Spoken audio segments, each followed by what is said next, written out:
যে কোনো মৃত্যুই দুঃখজনক, তবে মৃতের পরিবারের পাশে আমরা আছি। বাঁশদ্রোণীর ছাত্র মৃত্যুর ঘটনা নিয়ে এমনটাই জানিয়েছেন মেয়র ফেরহাদ হাকিম। পাশাপাশি তিনি বলেন, দুঃখের যার বাড়ির ছেলেটা বাচ্চাটা গেল,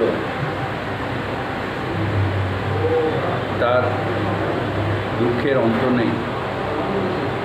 সমবেদনা জানানো ছাড়া আর কোনো ভাষা নেই।